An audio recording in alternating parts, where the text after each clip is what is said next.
we are saying nothing is the absence of everything, including quantum fields, including gravity, including fluctuations, including quarks or neons and gluons, whatever people thinking, including vacuum, because the vacuum isn't empty. Yes. Yeah. So we cannot say nothingness can generate something in that definition of nothing. In that definition of nothingness, of course not. Right. So that means if we exist now, Yes. which we do, Yes. could there be a point in time in inverted quotes, because time itself is very difficult to understand, Yes. that there was absolute nothingness at one point?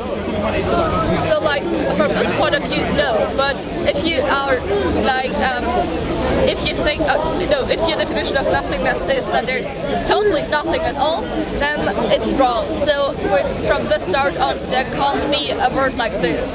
So you're saying that there must be something else. So there has to be something always. Yes. So that nothingness could come. So you could maybe say nothingness can't exist in a word like this. So there has to be always something. Yeah. So if we take a step further, there has to be always something.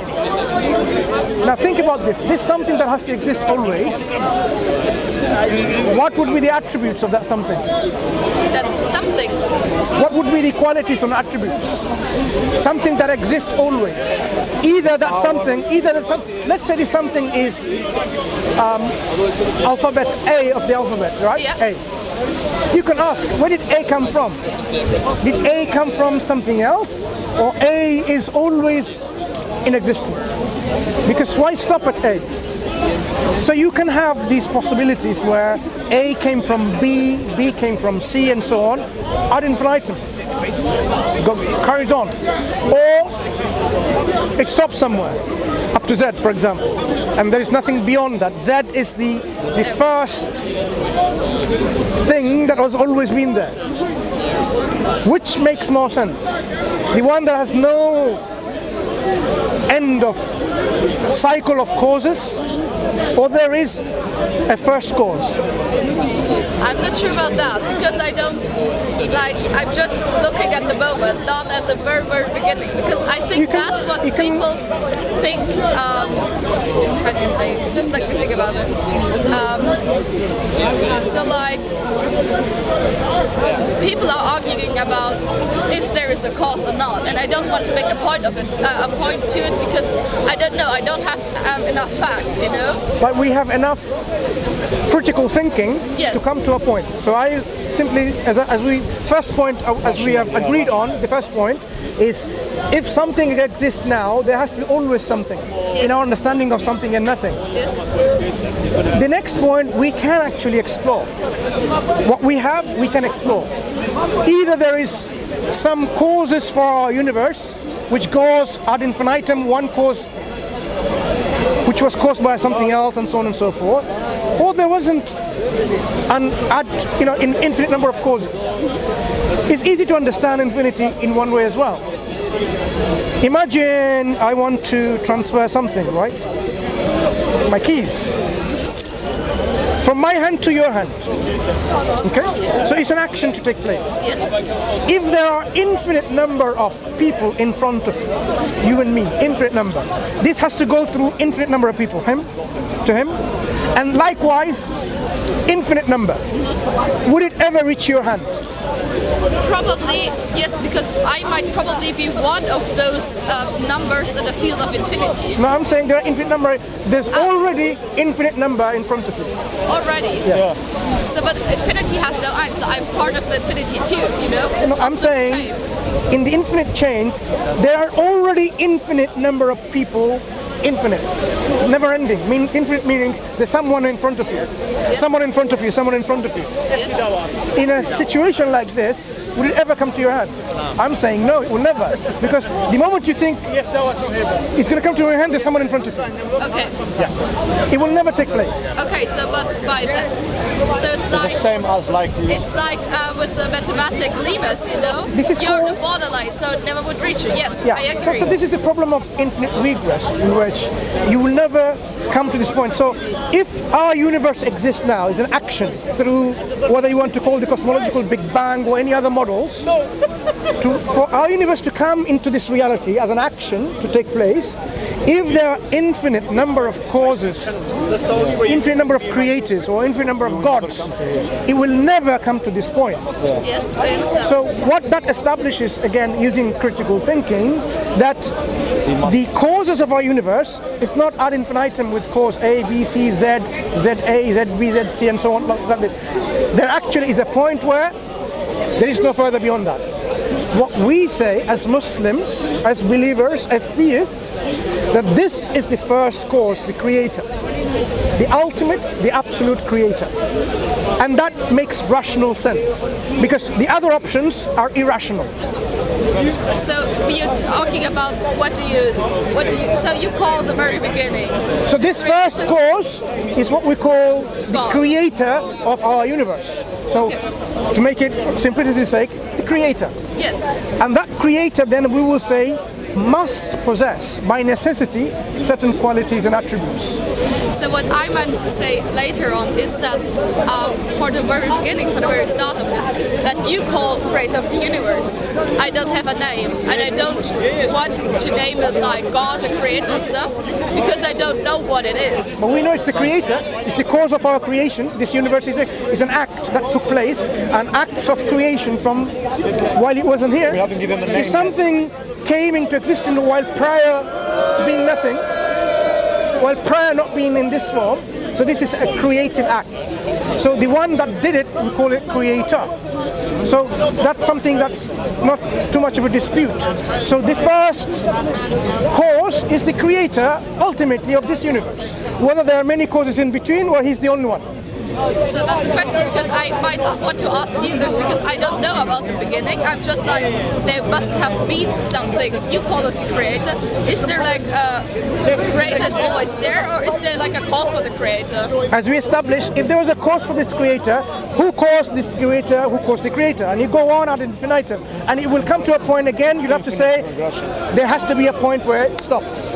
Okay, so you think that there have been like So nothing? whether you make millions and zillions creators in between or not, ultimately the end, the cause is the first cause. And that is the creator that we believe in. The creator that brought this universe into existence.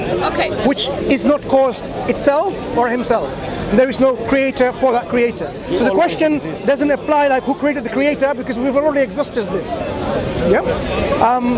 So what would be the necessary qualities or properties, attributes of this cause, the first cause, creator? For me, like what you are calling the creator, I didn't What mind. would you want to call it? Cause? No, I think it's more or less like energy, like quantum energy. Okay, energy. The first energy that hasn't got anything else to cause it to be there. Yes. What other properties and qualities does this energy have that brought us into existence? Coincidence. Coincidence? I would say unlikely. I'll tell you, I'll give you an example and say why not. I would say this energy possesses something called self-awareness and a will. Power, of course, energy is power. It's already given in that definition. If you're not self-aware and you don't make a willing choice, then could this be the result? For example, this is the example I'm going to give you. Imagine there is a room in which there's a table and, okay, call it a kitchen. Okay. I don't want to eventually label it as a kitchen. It's a kitchen. There's a cooker there and a freezer there and water supply and everything. Yes. Now, if there is no conscious, willing, self-aware, something that was going to do something, do you think having the milk inside the fridge, water in the tap, but not running, and in the cupboard there's a cup and a plate, and there's the tea there, and a sugar in another pot, and a spoon somewhere else. Do you think without someone willing to make tea with 2 sugars, this will just happen by coincidence, ever. No, I think like in the beginning, there was more like this quantum energy or this energy by coincidence. But before we go to that example, let's talk about this kitchen. Would a cup of tea with 2 sugars ever be produced in that kitchen? In that kitchen by coincidence? Yeah. Not in this form, because what I wanted to say, I wanted to respond. I just wanted to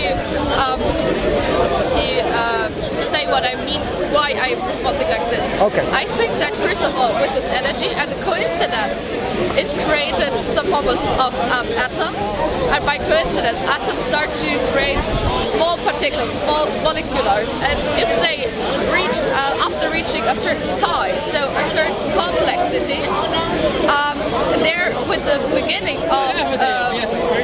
of this, sorry, just a second. So with by coincidence, they were the first kind of organism, and with the starting of being organism being there was a start to was the start of the will. What do you call self? Yes. Self-awareness. Yes. So it started with the organisms, because the organisms kind of figured out that their mechanisms are working well for them. So the mechanisms are working good, and they have enough energy to exist. So they started to develop this, how do you say it, self-awareness? Yes. And this is the point where you can talk about your kitchen.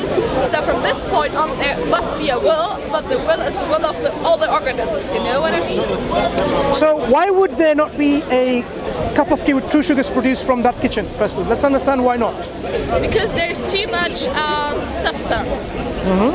So I'm just talking about coincidence. So when you have an energy, how does this energy produce something without being aware of it? So where did the energy come from? It's inherent within this particular cause. It was not given. Because we're talking about the first cause, the prime mobile, the first cause, which exists by necessity.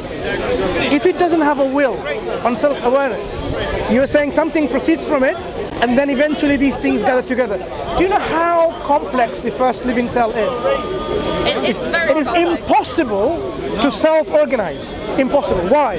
Because to make a living system, a cell, it has certain organelles. Whether it's the lysosomes and mitochondria, yes. We are talking about proteins and enzymes. Yes. To make proteins, you need DNA. To make DNA, you need proteins. It's a catch-22 situation. You can't have it. It's not going to work. It's like... May I answer? You can. So I think before you had a complex cell, even the cell developed from in a long process, because there's it's called, I think, Mitochondria theory in German, which is like the theory of the mitochondrions, you know, like the nuclear power of the cell. But remember, there are no laws within the universe. There is no laws. There is no gravitational constant. There is no Planck's constant.